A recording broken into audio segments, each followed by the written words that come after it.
Saudamos você com a graça e a paz do Senhor Jesus. Que Deus abençoe a tua vida e hoje Ele possa esclarecer, abrir a tua mente para enxergar o que está acontecendo e quão próximos nós estamos da segunda vinda de Jesus. Nosso tema de hoje é o dragão vermelho, E para que ninguém entenda mal, não vamos falar aqui da China só, porque diz que a China é simbolizada pelo dragão e tal. Na Bíblia não é assim, tá? Na Bíblia não é assim, portanto vamos dissociar essa ideia. Mas antes de falarmos do tema de hoje, nós vamos fazer aquilo que o Senhor nos ordenou por meio da sua palavra, conforme está escrito em Malaquias, capítulo 3, versículo 10.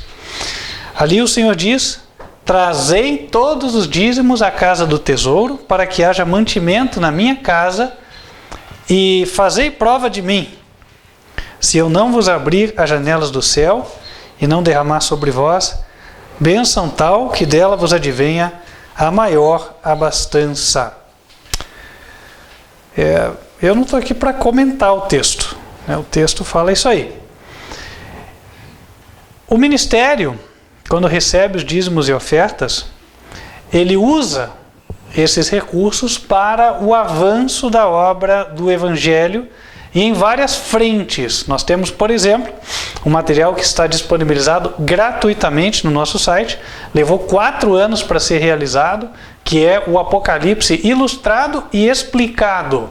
Basta você entrar no site advertenciafinal.com.br e clicar em Apocalipse Ilustrado. Esse é um exemplo de um dos trabalhos. Outro trabalho consiste-se no realizar, imprimir e disponibilizar gratuitamente folhetos e cadernos para estudos bíblicos.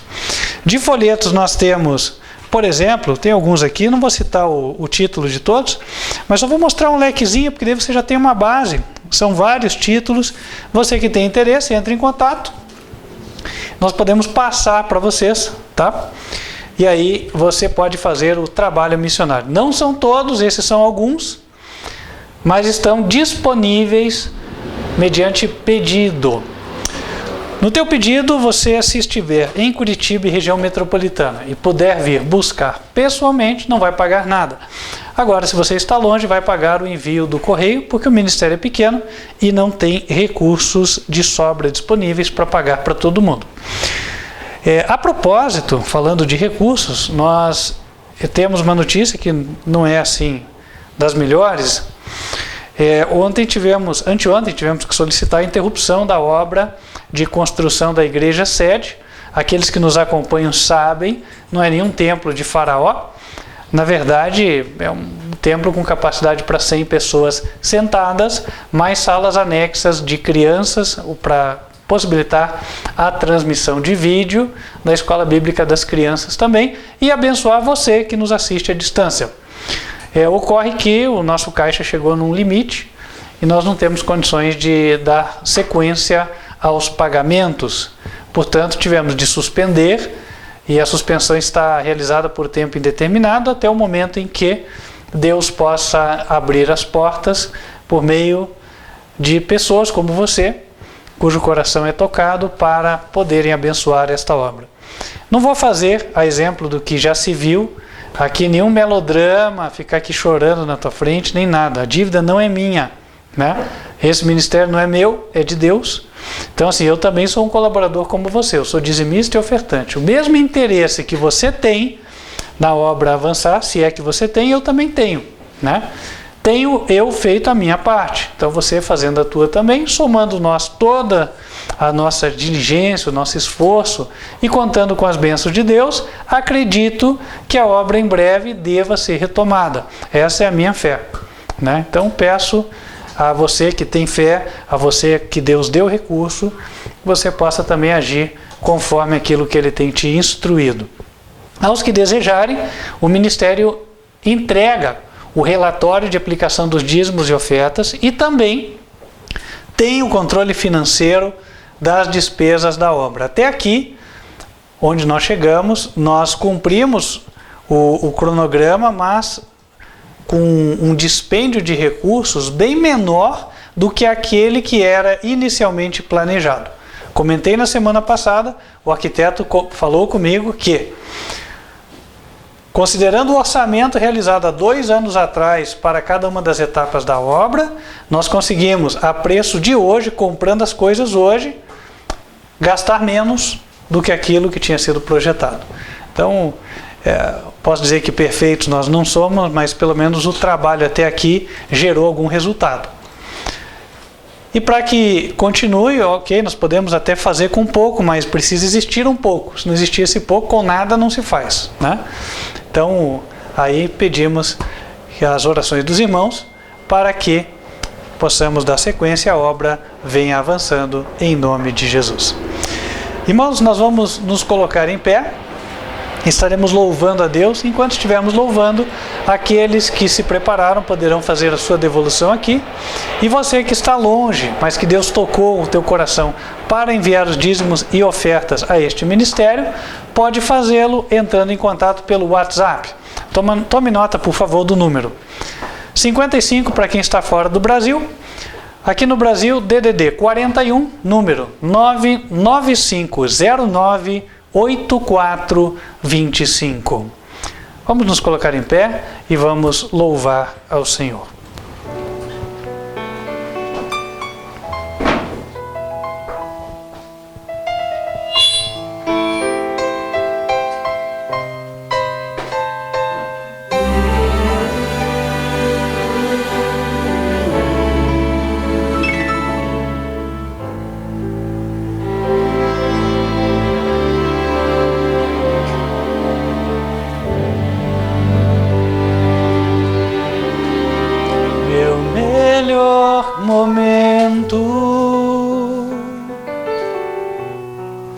Foi quando com Cristo tive um encontro que jamais esquecerei. Da vida cansado no mundo perdido, então a sua doce voz eu escutei.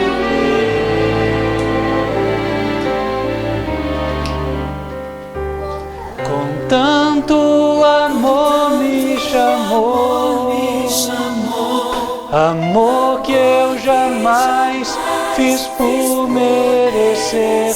Quando Ele me disse assim: vinde a mim, se estás cansado, eu te aliviarei.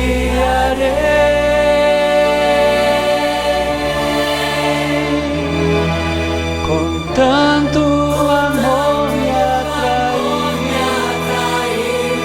com tanto amor que eu não resisti, chorando minha vida a Ele entreguei. Meu melhor momento foi quando o encontrei. Meu melhor momento. Vamos nos colocar de joelhos e falar com Deus.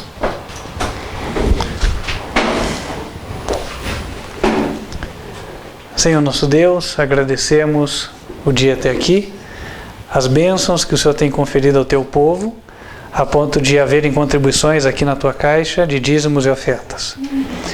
Pedimos que o Senhor venha nos abençoar nesta segunda hora com a palavra, venha nos dar o esclarecimento, e não somente a nós, mas principalmente a tantos que andam em trevas e que talvez pela primeira vez estejam visualizando este canal, que possam eles, ó Deus, ter a mente esclarecida, os olhos espirituais abertos, o coração enternecido e tocado, para que unam-se à tua causa, se engajem no teu caminho, fazendo a tua vontade. Amém. Pedimos estas bênçãos em nome de Cristo Jesus. Amém. Amém.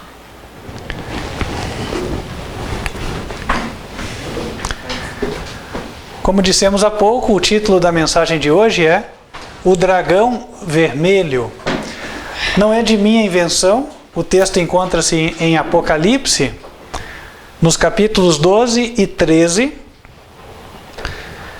E adianto que a mensagem de hoje vai nos fazer entender aquilo que estamos passando, no caso no nosso país, no Brasil, mas não é uma peculiaridade nossa, é algo que vem ocorrendo no mundo de uma forma geral, e vai nos colocar diante dos olhos o cenário que nós teremos daqui a cerca de 12 anos e tanto pela frente.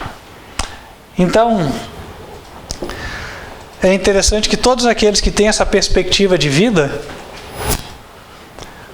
deem atenção às palavras, porque elas vão produzir um efeito benéfico para aqueles que derem ouvidos e aplicarem os conselhos que forem aqui dados também.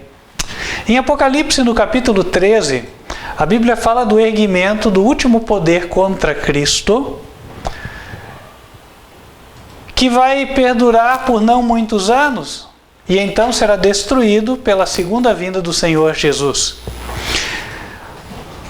Esse evento é mencionado em Apocalipse 17, nos versículos 13 e 14.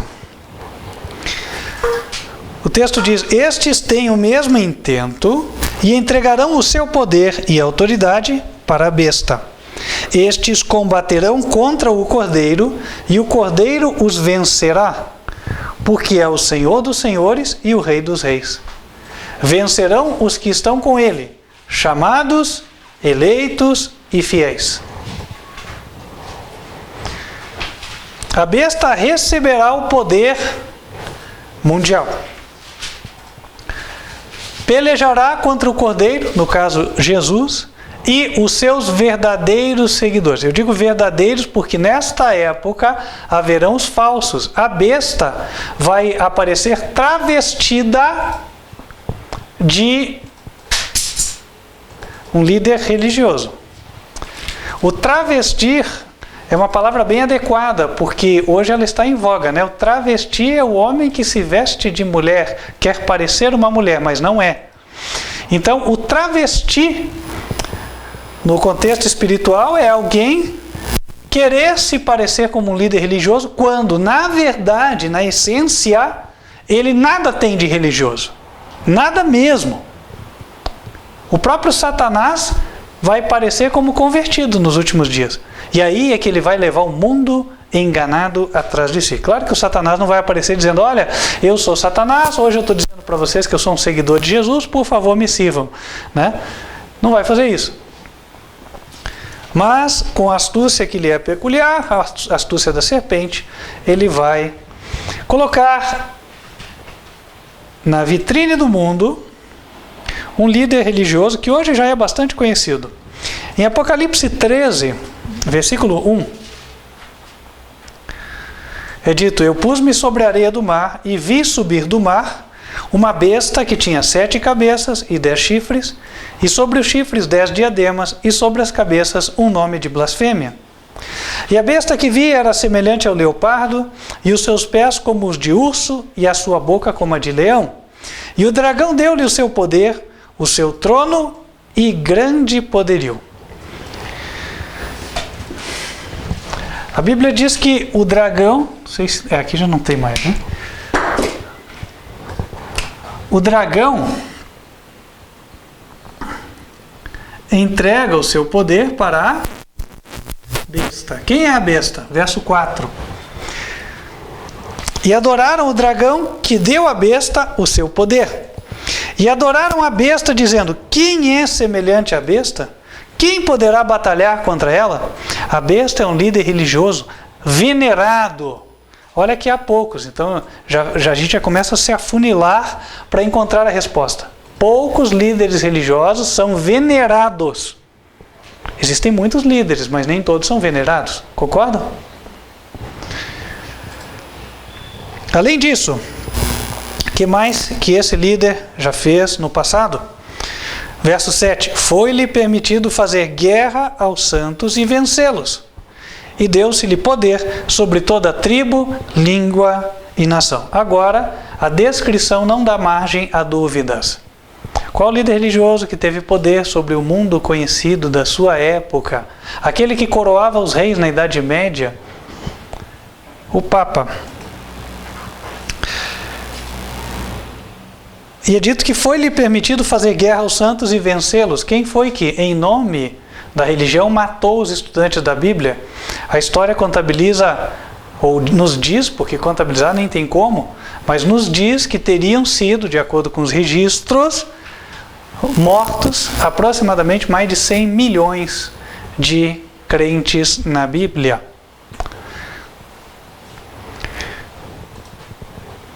O Papa é denunciado na Bíblia como a besta.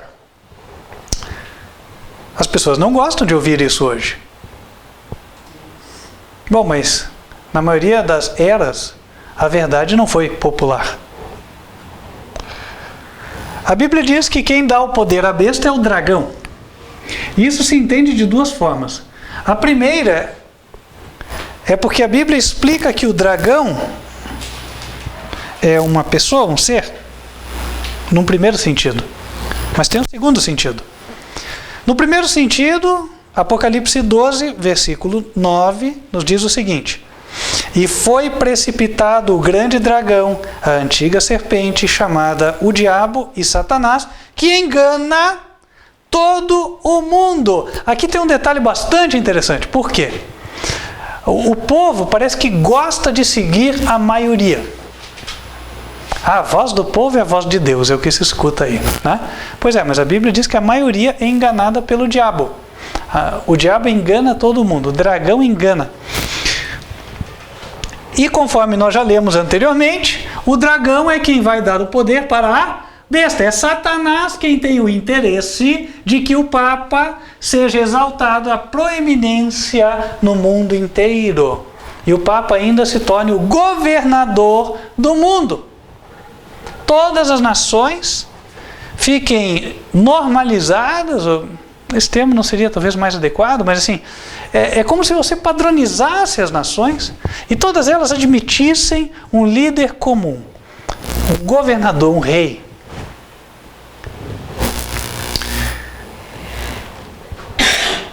E esse líder, o propósito do diabo é que seja o Papa. E a profecia diz que isso vai acontecer. Deus vai permitir que Satanás demonstre para as pessoas e para o universo qual é a natureza do seu governo. Para que daí fique claro e assentado na mente de todos que ninguém quer esse governo. Porque às vezes você explicar que o mal é mal não dá certo. Deus sabe disso. E aí é que entra a questão do dragão como não sendo só o diabo, mas também outra coisa. No capítulo 12 de Apocalipse, versículo 1, lê-se o seguinte: e viu-se um grande sinal no céu, uma mulher vestida do sol, tendo a lua debaixo dos pés e uma coroa de 12 estrelas sobre a cabeça. E estava grávida e com dores de parto e gritava com ânsias de dar à luz. E viu-se outro sinal no céu, e eis que era um grande dragão vermelho, que tinha 7 cabeças e 10 chifres, e sobre as cabeças 7 diademas. E a sua cauda levou após si a terça parte das estrelas do céu e lançou-as sobre a terra. E o dragão parou diante da mulher que havia de dar à luz, para que, dando ela à luz, lhe tragasse o filho. E deu à luz um filho varão, que há de reger todas as nações com vara de ferro. E o seu filho foi arrebatado para Deus e para o seu trono. Esse relato, ele já foi no passado a descrição de algo que ocorreu. Agora é preciso entender a data das coisas para a gente não se confundir aqui. Por quê? O Apocalipse foi escrito por volta do ano 90 para 100 antes ou depois de Cristo. Escrito por João, que era o que, segundo se acredita, o último dos apóstolos ainda vivo na época. E quando ele fala que havia uma mulher grávida, ela teve um filho e o dragão queria matar o filho, mas por fim o filho foi para Deus e para o seu trono, não é possível deixar-se de ver ali a história de Jesus.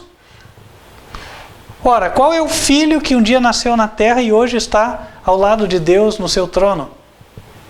É o Senhor Jesus Cristo. Morreu, mas ressuscitou e ascendeu ao céu. Então, Jesus, quando nasceu, a sua vida foi buscada. Alguém tentou matar aquele que nasceu. Isso aqui que está escrito aconteceu. Como? Ora, Herodes, o representante do governo romano, baixou um decreto para que se matassem todas as crianças nascidas na cidade de Belém, de 2 anos para baixo. Isso encontra-se no livro de Lucas, se não me falha a memória, certo? Tem 2 evangelhos que retratam mais a infância de Jesus. O de Lucas é o que retrata com mais detalhes, mas nesse caso eu creio que é Mateus. É Mateus. Evangelho de Mateus, quem tiver interesse, leia Mateus capítulo 2 em casa, tá? É a história que eu acabei de colocar agora. Só que o Apocalipse não foi escrito para nos dar a conhecer a história passada, não é o propósito. Isso é revelado no início do livro já, em Apocalipse 1, versículo 1. Disse, revelação de Jesus Cristo, a qual Deus lhe deu para mostrar aos seus servos as coisas que brevemente devem acontecer. Então, considerando nós que ele foi escrito quase no ano 100, a essa altura Jesus já tinha ressuscitado há 6 décadas e já estava no céu. Jesus ressuscitou no ano 31. O Apocalipse foi escrito depois do ano 90. Então não fazia sentido dizer que Jesus ainda nasceria, depois a sua vida seria buscada, e aí ele subiria ao céu. Tudo isso já tinha acontecido. Então, embora Apocalipse 12 possa refletir o que ocorreu no passado, ele é mais uma revelação do que aconteceria mais tarde. E isso é o que nos interessa. Porque nós estamos para vivenciar esta experiência nos nossos dias. Nós vemos isso a olhos vistos, de décadas para cá, como o poder político papal tem crescido. O Papa, que antes não tinha nem autorização para pisar nos Estados Unidos da América, hoje pisa quase que no governo dos Estados Unidos da América. Tem aparelhado os seus parceiros para tentar destruir a liberdade naquele país, conforme a gente já colocou outros dias. E aqui tem um gancho que a Bíblia nos permite fazer, e só vai ser entendido por aqueles que são espirituais. Aqueles que não são vão discutir, vão falar que não é verdade, vão querer questionar e tal. Bom, eu não estou aqui para debater com eles, estou aqui para instruir quem tem interesse. Em Apocalipse 12, versículo 3, é dito que foi visto um grande dragão vermelho. O dragão tinha qual cor? Vermelha. E aí a gente começa a encaixar muitas coisas ao olhar ao nosso redor. Não é difícil, né? O que o vermelho representa hoje? Bom, em primeiro lugar, só para que fique bem claramente estabelecido o elo, o vermelho é a cor utilizada na Igreja Católica, certo? O Papa possui parte do seu paramento vermelha, cardeais também, né? Então, o vermelho é a cor da qual se veste a Igreja Católica. Está acabando aqui.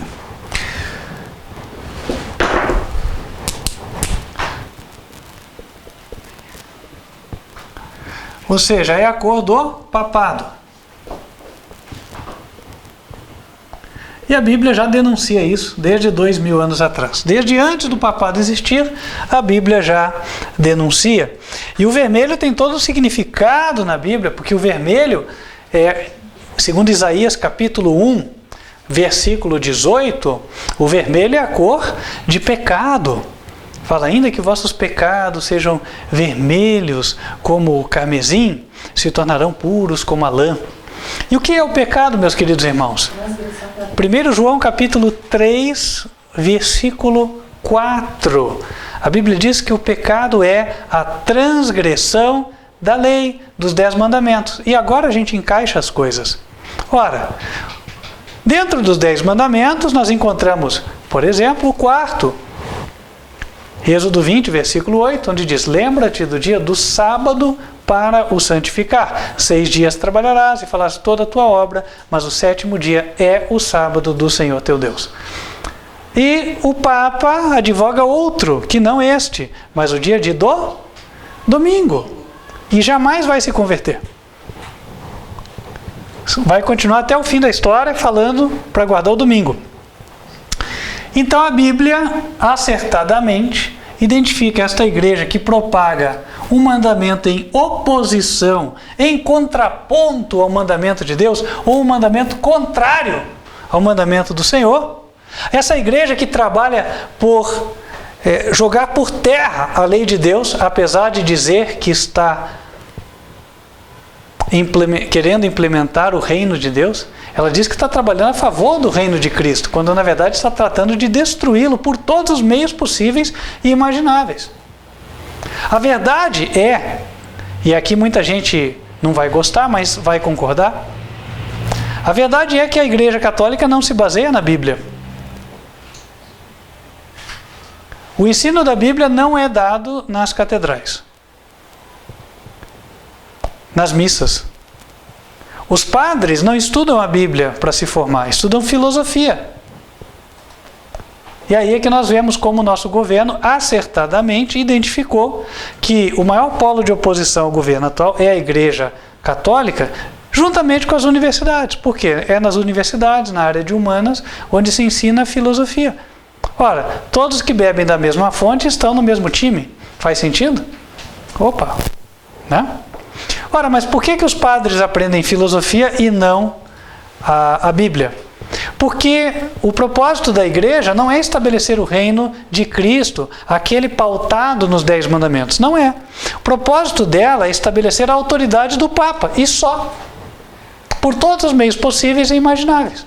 Agora, o que a autoridade do Papa traz sobre os governados? Aquilo que aconteceu na Idade Média. Como é que se construiu essa riqueza do Vaticano toda? Com base na simonia. Simonia é o pecado de vender bênçãos espirituais. Vendia-se terreno no céu, vendia-se perdão dos pecados dos mortos, vendia-se relíquias, pedaço da cruz de Cristo. E a gente viu até num filme se é verdadeiro ou não, mas é cômico, né? Ele colocando, pois é, os apóstolos eram 12, mas você pode visitar os túmulos deles em 40 e tantos lugares diferentes. Eu lembro de ter ouvido disso num filme, né?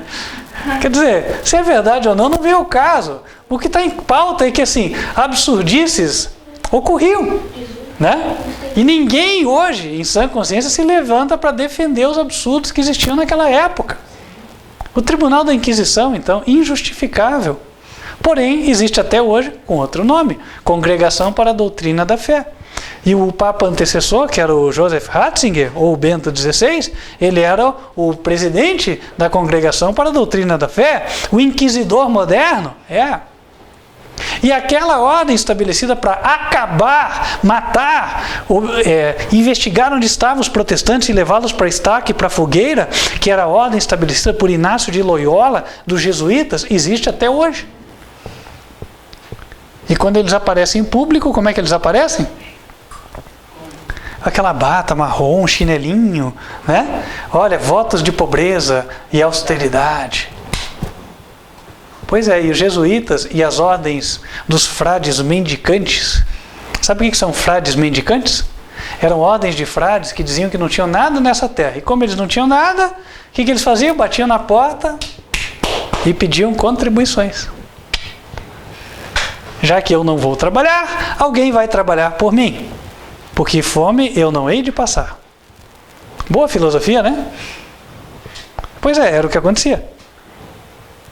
E aí, o que eles ensinavam para o povo? Tudo que é tipo de superstição, menos a Bíblia. Ah, você está exagerando. Não estou, não. Porque quando aparecia alguém traduzindo a Bíblia para o idioma do povo, esses mesmos frades eram os que perseguiam e tratavam de levar essas pessoas para a estaca, para a fogueira e tal. Ora, Ralph Waldo Emerson tinha dito o seguinte: o que você fala tão alto que eu não consigo ouvir as tuas palavras. Não adianta querer justificar nada. O que você fez está falando tão alto, com tanta eloquência, que simplesmente apaga a voz de qualquer argumento que você queira colocar em favor disso hoje. Ou seja, na prática, se eles estavam perseguindo quem de alguma maneira iluminava o povo com o conhecimento da palavra de Deus, fica explícito que o interesse deles era que o povo ficasse na cegueira, que o povo não conhecesse as Escrituras e nem a verdade. E o que eles ensinavam para o povo? As superstições, filosofias e submeter-se à autoridade do Papa. Por quê? Qualquer pessoa esclarecida apresentaria, naquela época, argumentos irrespondíveis, porque haviam tantos absurdos que era muito fácil você questionar. E como é que você responde um argumento irrespondível? Só de uma forma, com a autoridade. Cala a boca porque quem manda aqui sou eu. Literalmente assim. E era o que acontecia. O papado não mudou. O fato de você ver o Papa falando saindo de branco e tal, não quer dizer que o caráter dele mudou. O papado e a Igreja Católica continuam sendo instituições não baseadas na Bíblia e que não propagam o conhecimento da Escritura Sagrada. Eles propagam o quê? Filosofias, mas com um propósito. E aí nós vamos chegar num ponto que vai surpreender a muita gente. As ordens de frades mendicantes foram criadas por volta do século XI, segundo alguns dizem. Eu não vou pôr a minha mão no fogo por essa informação. Mas é evidente, isso aí ninguém nega, que elas existem há muitos séculos, certo? E na época de Lutero já proliferavam. Tanto que Lutero escreveu as suas teses contra as práticas dessas ordens de frades. Contra as indulgências, por exemplo, que eram vendidas pelo Tetzel e outras coisas. Bom, o que aconteceu? Essas ordens, junto com os jesuítas, elas tinham um modo de operar, um modo de propor a vida em comum. Sabe qual que era o modo? Ninguém é dono de nada, mas a ordem é dona de tudo. Claro, isso favorecia os interesses da igreja, né? Por quê? Você concentra o poder na mão da igreja, você concentra a riqueza na mão da igreja, a igreja tem mais poder para articular, para pagar homens levianos, para matar os que são contrários aos seus interesses, né? Para convencer quem não é convencido de outra maneira, porque o dinheiro convence muita gente, não é assim? Muito homem tem o seu preço. Para construir suas estruturas enormes e tal, aquele ouro que a gente vê, aquela prata acumulada lá, aquelas pedras preciosas. Ora, tudo isso veio, irmãos, da mão do povo. Um dia isso esteve na mão do povo, né? Saiu, foi para a mão da igreja. E daí? Então, mas os membros da ordem não podiam ter nada, porque daí você diminui a possibilidade de oposição, né? Quanto mais fracos estão aqueles que discordam de você, menos probabilidade de insurreição existe. Né? Então alguém faz parte da ordem, não concorda com o que o chefe está fazendo. Se ele tiver posição, influência, dinheiro, ele pode ser um antagonista forte. Agora, se ele não tem nada disso, ele é um ralela, vamos apagar isso aí, pronto, acabou. Então as ordens, elas eram muito convenientes, né? Quer dizer, a pessoa usava o seu tempo, o seu talento, o seu capital intelectual, só para contribuir com a ordem, seja ela dos jesuítas, seja de outros aí,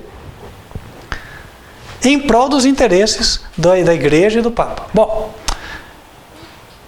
daí entendeu-se o viver em comunas, né? E aí o comunismo. Quer dizer, o comunismo não é algo que surgiu há cerca de 2 séculos atrás com Karl Marx. Quem acredita nisso é quem não tem o conhecimento mais aprofundado da história. Comunismo nada mais é do que o apresentar ao mundo, de uma forma que pareça mais bela, aquilo que já era vivido pelas comunidades de frades mendicantes e pelos jesuítas. Quer dizer, você não tem nada e tudo é de todos, entre aspas. Na verdade, tudo é da ordem, você não tem nada. Você só coopera com o todo.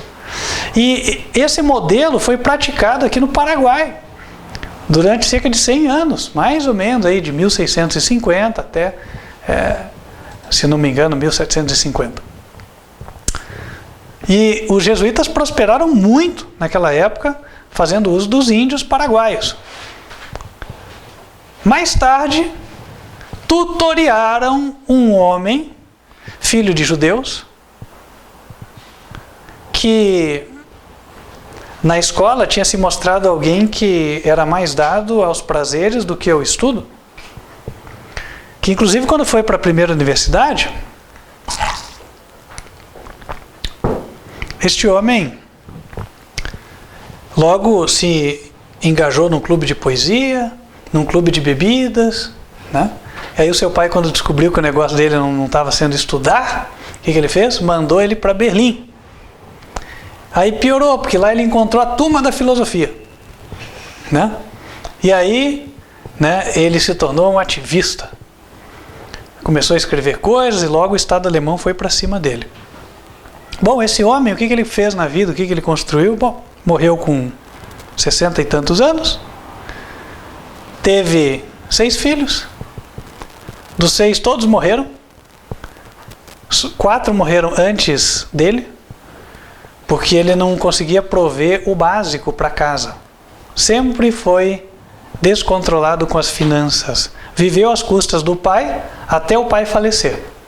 Depois que o pai faleceu, desperdiçou o que tinha, mas casou-se com uma mulher de boa posição financeira. E a mulher ainda sustentava ele, porque ele disse que ele tinha um grande projeto e estava escrevendo um grande tratado. Tudo o que ela queria é que ele fosse fiel. E nem isso ele foi. Porque numa vez em que ela viajou, teve um filho com a empregada. Quem foi este homem? Karl Marx. Esse é o homem, né? Karl Marx foi tutoriado pelos jesuítas para escrever o seu tratado, O Capital e o Trabalho, de 2.500 páginas. E o que ele transpôs naquelas páginas nada mais foi do que aquilo que se vivia naquelas ordens de jesuítas e de frades mendicantes. Ou seja, ele não criou nada. O viver em comunas era algo já existente de séculos. E a Bíblia nos fala que nada há novo debaixo do sol. Eclesiastes, capítulo 1.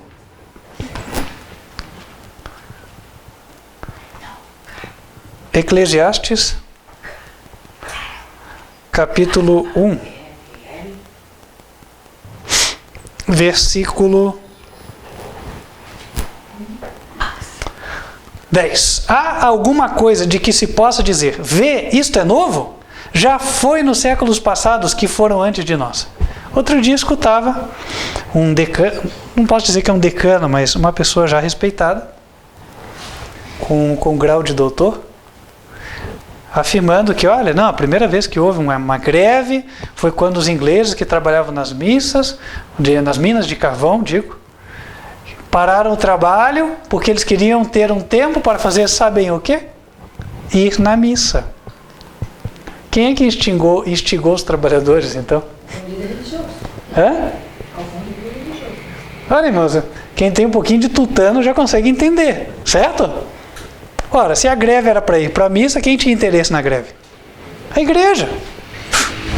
Cai de maduro. Então, quem é que tem interesse na prosperidade dos sindicatos?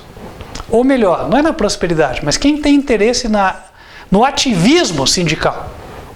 A igreja. E ela usa ele em prol do seu projeto de poder. O que foi, então, o Manifesto Comunista? Foi, na verdade, um externado, um plano da igreja para que ela volte a ter o poder que ela teve na Idade Média. Lembre-se que a igreja sofreu um golpe de morte em 1798. O Papa foi Pio VI, ele foi aprisionado pelo general Berthier e morreu no exílio. E a partir dali os papas ficaram enclausurados, não admitindo a perda do seu poder político, seu prestígio, seu poder temporal. Mas não ficaram parados. né? A igreja trabalhou ativamente num projeto de longo prazo para readquirir o poder perdido. E aí é que entra a história dos vermelhos, que a Bíblia denunciou há mais de 2 ou há quase 2000 anos. Ora, qual era a cor dos comunistas? Vermelha, que interessante, né? A mesma cor do dragão. Não é coincidência, é porque Deus já sabia o que ia acontecer. E era a cor da Igreja Católica. Aí vieram lá os bolcheviques, acabaram com a família da Rússia e estavam por acabar com a Igreja Ortodoxa, se não fosse uma fortuna, por assim dizer, e eu consigo ver uma providência misericordiosa até de Deus, né? Acabou que todo o ouro da família real russa ficou na mão do patriarca da Igreja Ortodoxa. Por quê? A família russa ela tinha um filho, a uma época que era hemofílico. E talvez pelo desespero da mãe, né, de ver aquela situação, porque é difícil, né? Imagina naquela época você lidar com o hemofílico. Qualquer cortezinho não cicatrizava. Alguém da família real, talvez a mãe, teria contado para um monge da Igreja Ortodoxa onde a família real guardava os seus tesouros. Quando os bolcheviques mataram a família russa, família real russa, começaram a sua campanha para exterminar a Igreja Ortodoxa. Por quê? Porque a Igreja Ortodoxa é vista como uma rival da Igreja Católica Romana. Quem conhece a história sabe, houve um cisma lá atrás e a Igreja Católica se dividiu entre a Igreja do Oriente e a Igreja do Ocidente. E a Igreja do Oriente manteve o seu Papa, que passou a ser o patriarca da Igreja Ortodoxa, e a Igreja Romana manteve o seu Papa. Então elas sempre foram rivais. E agora estava uma bela oportunidade dos bolcheviques acabarem com a competição. Só que quando chegaram, contam as boas ou más línguas, cada um entenda como quiser, que quando eles chegaram no lugar para matar o patriarca abriu com os braços abertos e falou: poxa, eu estava esperando vocês demoraram para chegar. Eu estava para entregar todo o tesouro da família real russa na mão de vocês do novo governo. Aí o que aconteceu? O mundo se move na base do dinheiro, né? Os bolcheviques, que até ali estima-se que teriam ganhado algumas centenas de milhões de dólares do papado para poder acabar com a Igreja Ortodoxa, botaram a mão em mais dinheiro e mudaram de lado. Então o projeto não deu tanto certo assim.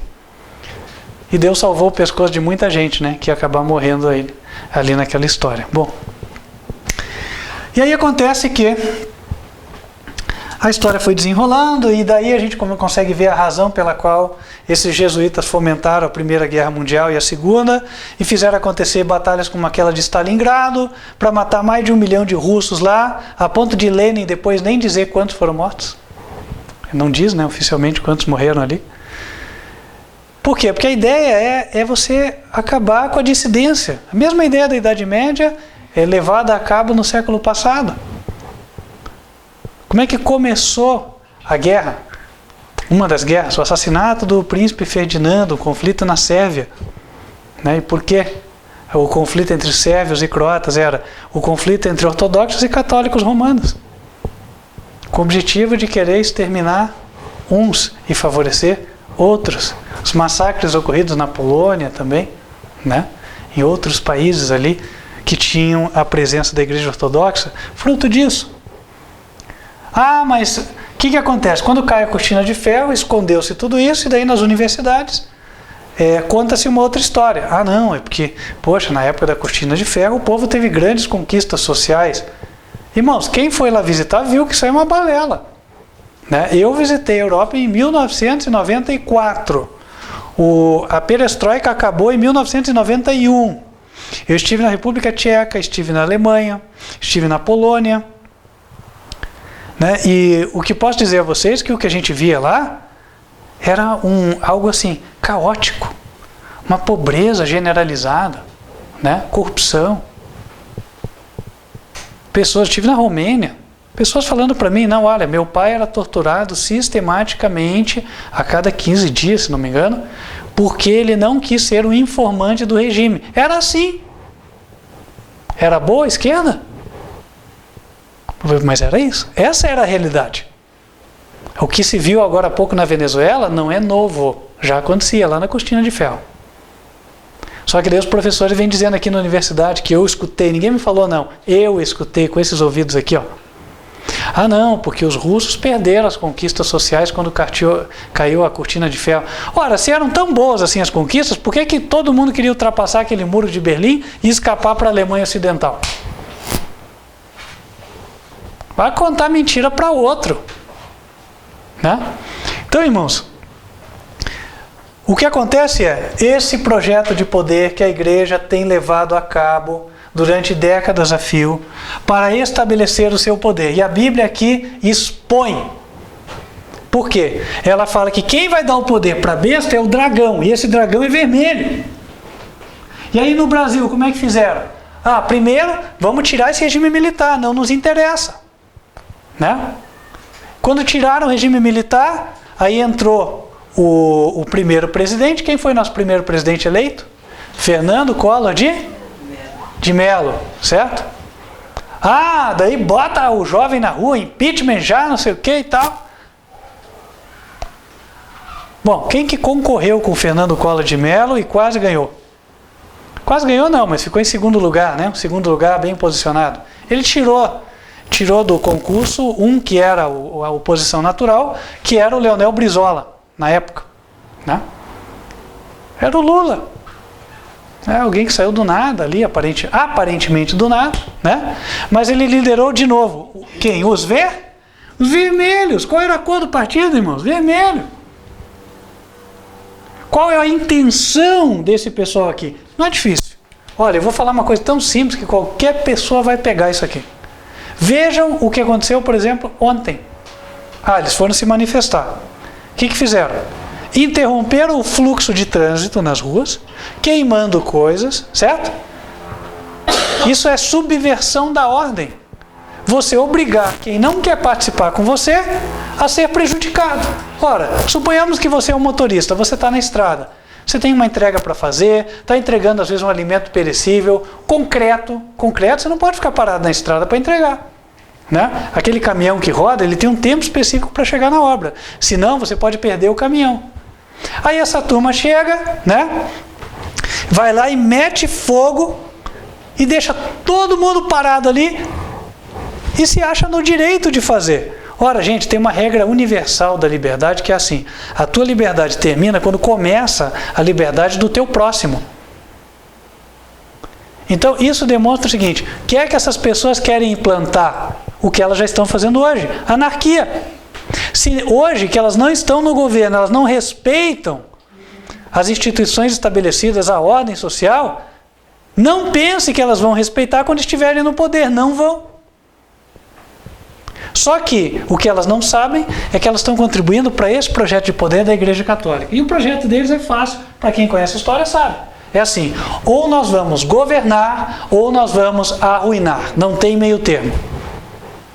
Ou nós vamos governar, ou nós vamos arruinar. É o que nós estamos vendo. E hoje nós que conhecemos a Bíblia, não podemos ficar calados. Isso é um sinal dos tempos. Isso é a profecia se cumprindo diante dos olhos de quem consegue enxergar. Nós estamos caminhando para os últimos tempos. Está aqui, o dragão é vermelho. Os vermelhos estão trabalhando incessantemente. Essa gente não para. Só tem um jeito de parar eles, matando.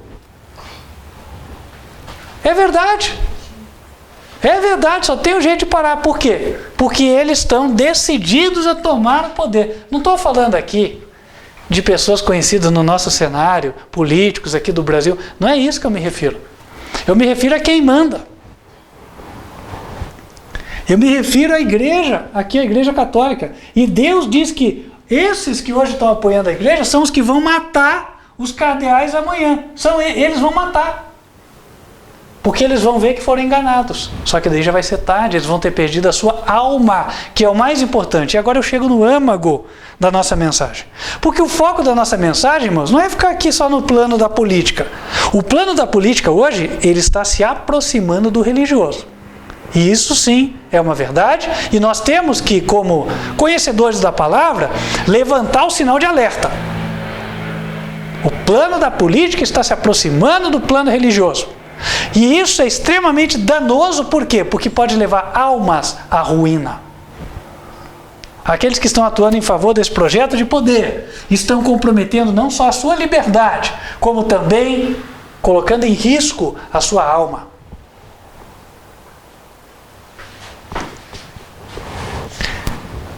Eles vão consolidar o poder. Os diferentes vermelhos em todo lugar estão se unindo. Eu vi ontem uma notícia de um protesto em Hong Kong, não foi? Protesto lá em Hong Kong. Eu não sei exatamente qual é o tema lá, mas pela foto já ficou na cara. Quem é que está por trás, qual é o projeto de poder que está sendo andado. Irmãos, qual era a cor da plaquetinha que aquele pessoal de Hong Kong estava colocando na foto? Vermelho. Ora, não precisa ser muito inteligente para conseguir ligar os fatos. Ah, está falando tudo coisa sem base. Eu vou falar então para você que é acadêmico. Tá? Sabe-se e é reconhecido como metodologia de pesquisa a observação. Como é que foi, por exemplo, que descobriu-se a teoria da gravidade? Qual foi o autor que o Newton citou para comprovar que a maçã cai no chão? Vamos falar de uma coisa que é chamada de fonte primária. Sabe o que é?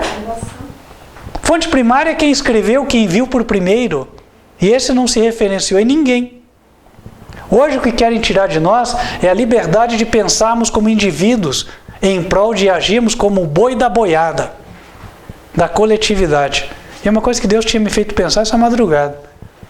A diferença entre agir como seres individuais e o apregoado coletivismo. Quem que apregou o coletivismo? Essas universidades, nas áreas de humanas, não, você tem que agir como coletividade, porque nós temos força. O que eles não contam é que você vira o gado, vira parte da manada. E talvez nem eles mesmos tenham se dado conta disso aí. Então eu não vou acusar aqui o professor. Às vezes o professor mesmo já aprendeu isso, está só vendendo comida requentada. Mas tem gente que ideou isso e sabe. Quem? Esses aqui, ó, que idearam esse projeto de poder. Porque sempre que houve alguém que ousou pensar por si mesmo, foi contra os interesses de uma maioria dominante, de um poder autoritário despótico. Por exemplo, Martinho Lutero. Esse ousou pensar por si e olha o que Deus fez por ele, por meio dele. O próprio Senhor Jesus Cristo não foi uma vaca de presépio, não foi parte do gado da manada. Jesus agiu na contramão do mundo, mas não foi um reacionário político. Jesus foi um obediente a Deus. E nós, para sermos obedientes a Deus, temos que preservar a nossa individualidade. A coletividade é como a área de reflorestamento. Só tem pinos. Nada mais nasce lá. Se você for lá buscar alguma coisa, depois que você buscar tudo que o pinos pode te dar, você pode sair daquele lugar, porque ele não tem mais nada para te oferecer. Agora, a preservação da individualidade é comparável com a Amazônia. Por que acham que a Amazônia é tão rica? Porque ela possui uma o quê? Diversidade. Deus nos fez como pessoas individuais, pensantes, que respondem a Ele pela sua consciência, que são iluminadas individualmente por Ele, que recebem dons diferentes e através desses dons contribuem com o ecossistema. E é assim que vai ser no céu. No céu, nós não vamos ser uma floresta de pinos, nós vamos ser uma mata da Amazônia. Cada um dentro da sua liberdade, crescendo como quer. Mas nos últimos tempos, nós veremos uma grande floresta de pinos no mundo inteiro. Por quê? Porque é projeto do papado formatar o mundo. Foram eles que lançaram, através do Clube de Roma, a palavra de globalização. O que é globalização, irmãos? Globalização nada mais é do que transformar o mundo das pessoas, os 7 bilhões de pessoas, numa grande floresta de pinos. Caem as fronteiras dos países, há moeda comum, não é verdade? Mercado comum, todo mundo tem que olhar para o global e agir de forma semelhante. Eu escutei, acho que 2 semanas atrás, alguém falando, há quem pense que o mundo está ficando, não existe essa palavra, mas é como se fosse europeizado. semelhantes aos europeus. E olha, se vai acontecer eu não sei.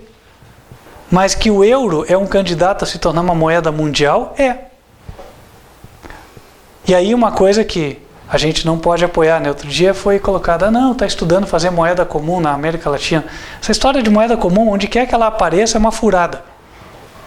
Ela tira a possibilidade de o país conseguir se autossustentar, se autofinanciar. Não vou entrar nos detalhes disso, vou me resumir a isso, tá? Se eu não produzo mais o meu dinheiro, então o dia que eu ficar falido, como é que eu faço? Estou falido, acabou.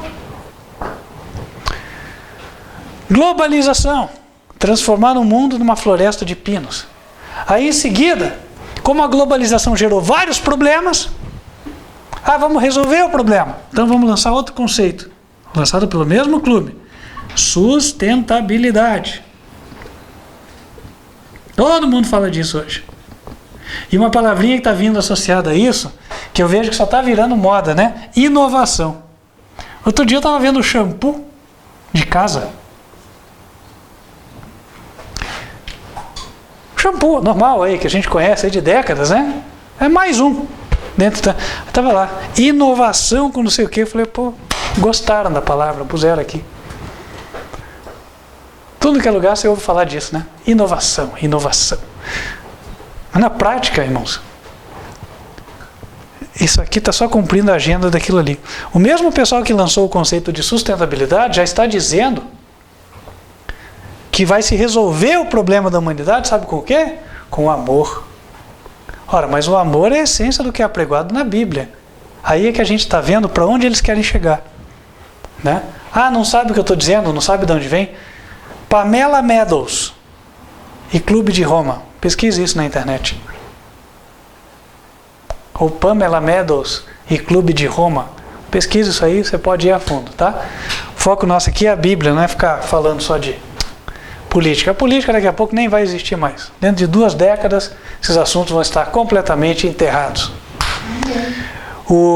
Mas ocorre na profecia que o dragão vai se consolidar. E uma vez se consolidando, ele vai entregar o poder à besta. Isso quer dizer que os vermelhos vão dominar o mundo. E nós vamos ver isso acontecer no intervalo de 1,5 décadas. A China, segunda maior potência mundial, qual é a cor? Vermelha. O regime russo, um viés comunista, né? Vermelho. Os países de esquerda já são tantos hoje.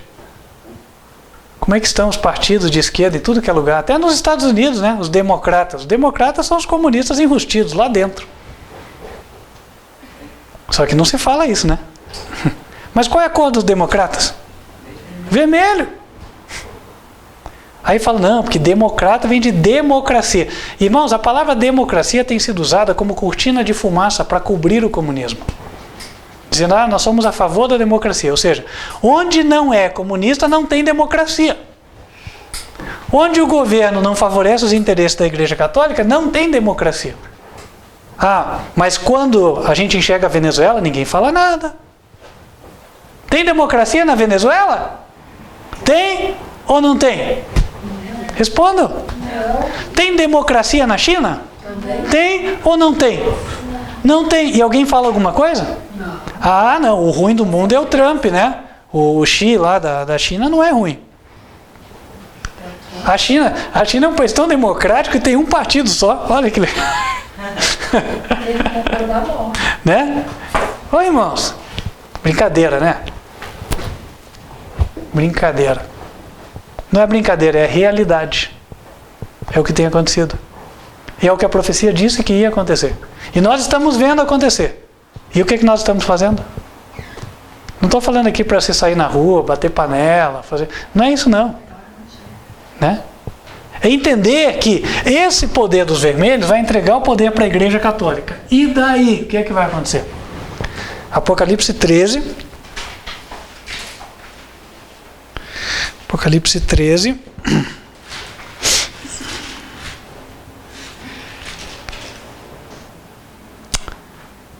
Versículos 4 e 5. E adoraram o dragão que deu à besta o seu poder. No fundo vão estar adorando a Satanás. porque ele deu à besta o seu poder. E adoraram a besta, dizendo: quem é semelhante à besta? Quem poderá batalhar contra ela? As pessoas vão venerar esse governante. Quer saber como é que esse governante vai ser? Vocês deviam ler o livro Os Protocolos do Sábio de Sião. Só que entender que os culpados ali não são os judeus, não, tá? Isso aí tiveram judeus traídos a serviço de outros, escrevendo aquilo ali.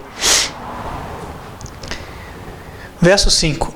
E foi-lhe dada uma boca para proferir grandes coisas e blasfêmias, e deu-se-lhe poder para continuar por 42 meses, 3 anos e meio.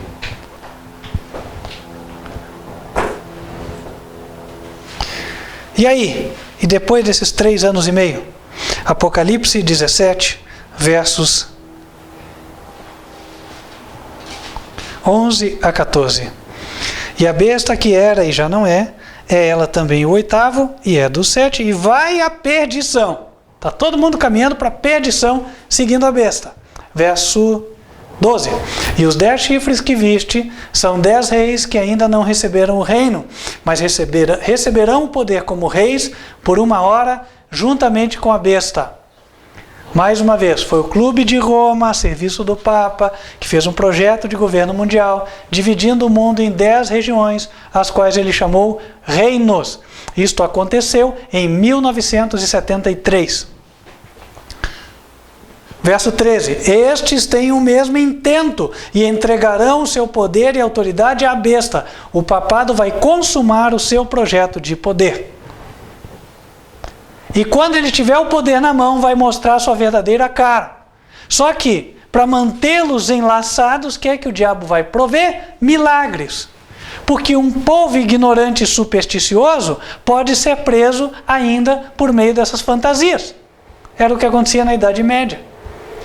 E aí vai ser a religião das fantasias, a religião das aparições, a religião dos milagres contra a religião da Bíblia. Este é o último conflito. Não vai ser um conflito filosófico e ideológico. A filosofia e a ideologia de esquerda só está sendo usada como uma ferramenta na mão do papado. E aqueles que colaboram com ela estão sendo instrumentos úteis. O presidente usou outros adjetivos, eu não vou usar nem inocentes nem idiotas. Eu vou dizer instrumentos úteis para a consecução do propósito do papado.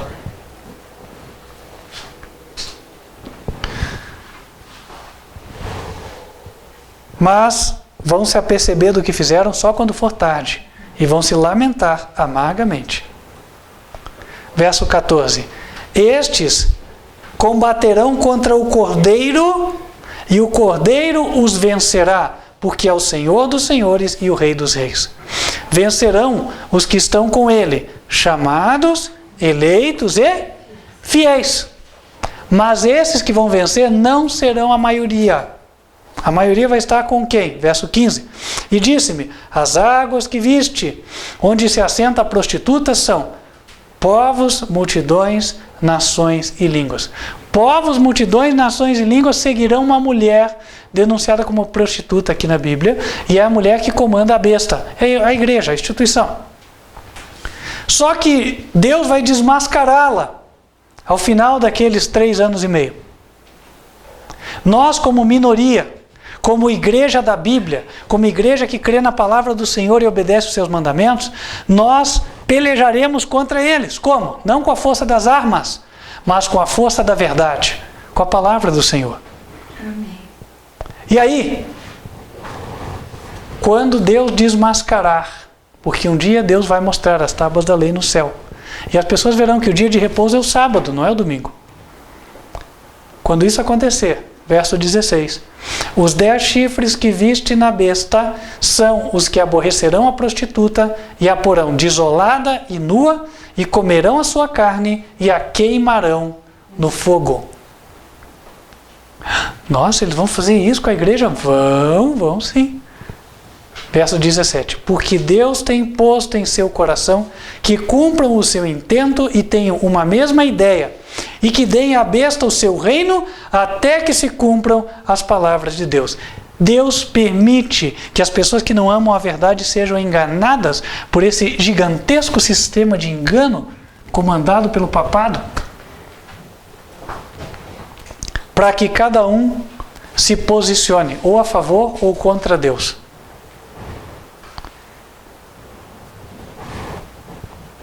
Verso 18. E a mulher que viste é a grande cidade que reina sobre os reis da terra.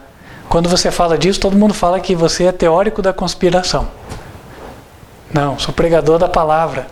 Deus já disse, tem alguém que reina sobre os reis da terra. Tem alguém que articula por trás dos líderes das nações.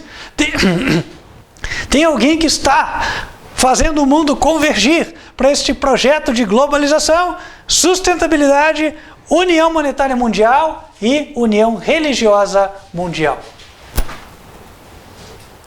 E esse alguém é esta mulher, esta igreja católica apostólica romana.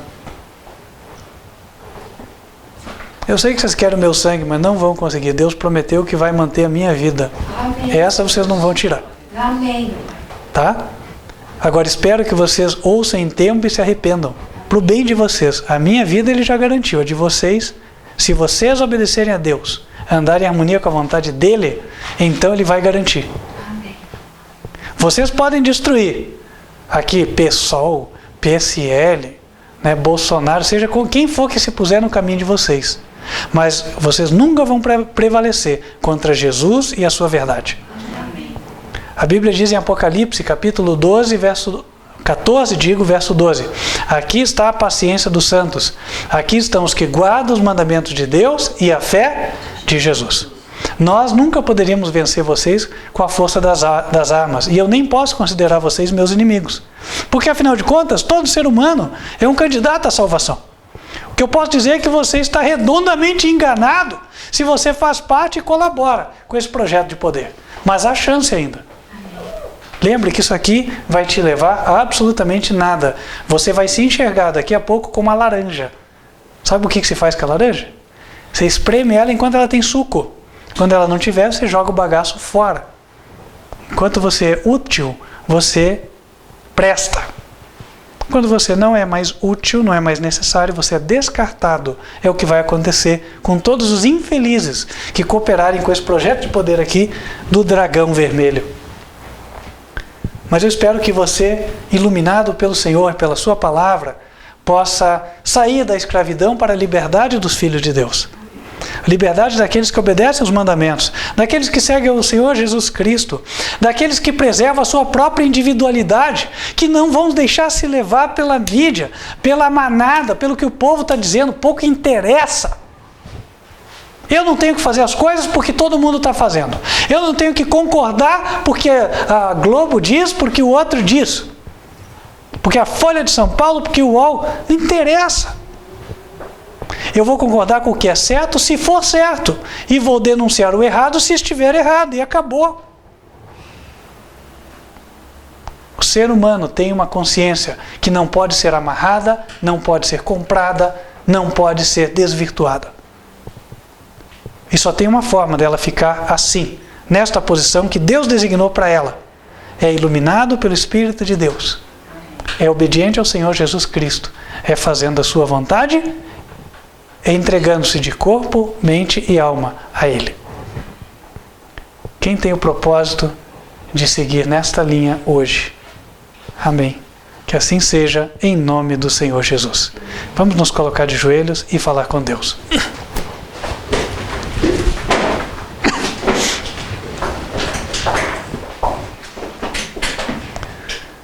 Senhor nosso Deus, que nos altos céus habitas, agradecemos a Tua proteção em primeiro lugar, porque o Senhor, muito antes de nós, sabe que estas verdades são extremamente impopulares nesta terra, mas elas são a verdade.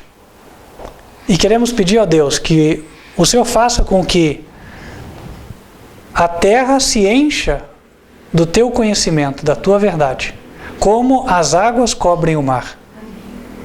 E assim todos os que quiserem bebam da água da vida. Todos os que quiserem aceitem a verdade e possam se salvar. Nós sabemos que os dias são maus, os perigos rondam por toda parte. E só há segurança no Senhor Jesus. Queremos, ó Deus, nos aferrar a Ele. Ajuda-nos, ó Pai. Perdoe os nossos pecados, ajuda-nos a obedecer. Que estejamos inamovíveis no que é certo, no que é direito, nos Teus mandamentos.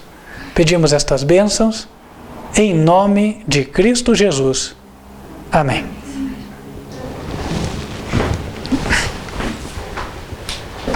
Você que viu que esta igreja é a verdadeira, o Ministério Quarto Anjo Advertência Final, entre em contato conosco. Vai ser um prazer te ajudar a conhecer mais da palavra e se preparar para dar o passo do batismo. Tome nota do número de WhatsApp. 55 se você estiver fora do país. No país é 41 99509 8425. Você também pode continuar nos acompanhando pelas transmissões do YouTube. Elas ocorrem aos sábados em 2 horários. 15 para as 10 da manhã, Escola Bíblica das Crianças, e 11 horas da manhã, Mensagem do Culto. Nós vamos ficando por aqui. Só antes de encerrar a transmissão, gostaria de invocar as bênçãos do Senhor sobre a tua vida. Se você deseja recebê-las, feche os teus olhos. Que o Senhor te abençoe e te guarde. Que o Senhor faça resplandecer o seu rosto sobre ti e de ti tenha misericórdia. Que o Senhor levante sobre ti o seu rosto e te dê a paz. Amém. Que Deus te abençoe. Espero que você faça muito bom uso da verdade que escutou hoje, para que em breve, lá na Árvore da Vida, quando eu estiver lá, eu possa te encontrar e nós possamos falar com alegria do momento onde você escutou a verdade. Até lá e que Deus te abençoe.